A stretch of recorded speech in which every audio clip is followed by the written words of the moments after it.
Hello friends, நம்ம சாட்சியில் என்ன பார்க்க போகிறோம் அப்படின்னா ஆர்ஆர்பி ரிலேட்டடாக பார்த்தீங்க அப்படின்னா நம்ம மேக்ஸிமம் ஒர்க் அவுட் பண்ணி காட்டிட்டு இருக்கோம். இந்த மாதிரி சம்மு ப்ராடக்ட் டிஃப்ரென்ஸ் வச்சு பார்க்க போகிறோம். ஸோ இது வந்து இந்த டைம் குரூப் டி 2026 கூட கேட்டிருந்தாங்க. அதனால் இப்போ ரீசெண்ட் ட்ரெண்டில் இதை கேட்குற கொஸ்டின் நல்லா பார்த்துக்கோங்க. ஸோ இப்போ இங்கே சம்மு ப்ராடக்ட்னு கொடுத்துருக்காங்க. சம்முனாலே நம்மளுக்கு தெரியும் A+B, ப்ராடக்ட்னாலே தெரியும் நம்மளுக்கு A×B. ஸோ அப்போ இது 96 கொடுத்தாங்க, இது 20 கொடுத்தாங்க. ஆக்சுவலாக இந்த மாதிரி கொடுக்குறாங்க அப்படின்னா நம்மளுக்கு வந்து டிஃபரன்ஸ், அதாவது A+B A-Bன்னு கொடுத்தாங்கன்னா நம்ம எலிமினேஷன் மெத்தட் யூஸ் பண்ணி ஏ கண்டுபிடிச்சி பிஏ கண்டுபிடிச்சிடலாம். பட் இந்த மாதிரி கேட்குறாங்க அப்படின்னா இதுக்கு ஒரு ஃபார்முலா இருக்குது, ரொம்ப சிம்பிள் தான். ஸோ A-B தான் நம்மளை கண்டுபிடிக்க சொல்கிறாங்க. ஸோ A+B நம்மக்கிட்ட இருக்குது.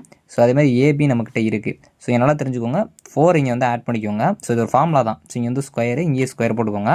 ஸோ ஒன்றும் இல்லை, இது நீங்கள் ஃபார்முலா மனப்படம் பண்ண முடியல, ஒன்றும் இல்லை, A+B கொடுத்துருக்காங்கல்ல அதை ஸ்கொயர் பண்ணுங்கள். ஸோ 400ன்னு வரும். 96 4ஆல் வந்து பெருக்குங்க. ஸோ பெருக்கிங்க எவ்வளோ வரும்? ஸோ 24.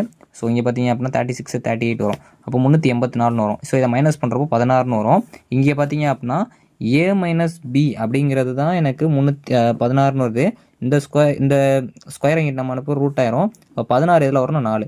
அப்போ A-B எவ்வளோனா 4. ஸோ இந்த ஃபார்முலாவை நல்லா பிடிச்சிக்கோங்க. இது ரிப்பீட்டட் அந்த டைம் கேட்ட ஒரு குரூப் டி கொஸ்டின். அது போக இப்போ ரீசெண்டில் கேட்கலாம், நல்லா பார்த்துக்கோங்க. அடுத்து சம் ஆஃப் 2 நம்பர் வந்து 30 கொடுத்துருக்காங்க. இந்த மாதிரி ஒரு சம் கேட்குறாங்க, எப்படி சால்வ் பண்ணுறது?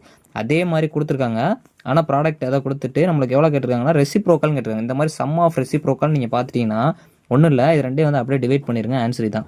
ஸோ 3/5 தான் ஆன்சரு. என்ன ப்ரோ இவ்வளோ சிம்பிளாக இருக்குன்னா இவ்வளோ தான். ஸோ இதுக்கு எப்படி இருக்கும் அப்படின்னா 1/A + 1/B அப்படிங்கிறப்போ A+B/AB ரெசிப்ரோக்கலோட ஃபார்முலா இதுதான். இதைத்தான் நான் வந்து சிம்பிளாக வந்து இப்படி பண்ணிட்டேன். சம்டைம்ஸ் கொஸ்டினில் ப்ராடக்ட்டை ஃபஸ்ட்டு கொடுத்து செகண்ட் சம் கொடுக்கலாம். ஸோ ஆனால் நீங்கள் எழுதுறப்போ சம்மு ப்ராடக்ட் இப்படி எழுதுங்க. இங்கே அதே மாதிரி தான் இருப்போம். இந்த சம்ம கொஞ்சம் நல்லா பார்த்துங்க, ரெண்டுமே முக்கியம். இது ஜஸ்ட் வந்து நம்ம ஸ்கொயர் பண்ணுறோம், மைனஸ் பண்ணி 4 பண்ணுறோம். ஸோ மைனஸ் பண்ணுற நல்லா வச்சுக்கோங்க. இங்கே மைனஸ் போடாமல் ப்ளஸ் போட்டுட்றாங்க, தப்பாயிரும். ஸோ டோட்டலாக இவ்வளோ தான். ஸோ உங்களை பண்ணிங்கனாலே இங்கே ஸ்கொயர் பண்ணுற மாதிரி தான் வேல்யூ வரும், நல்லா பார்த்துக்கோங்க. ஸோ தேங்க்ஸ் ஃபார் வாட்சிங்.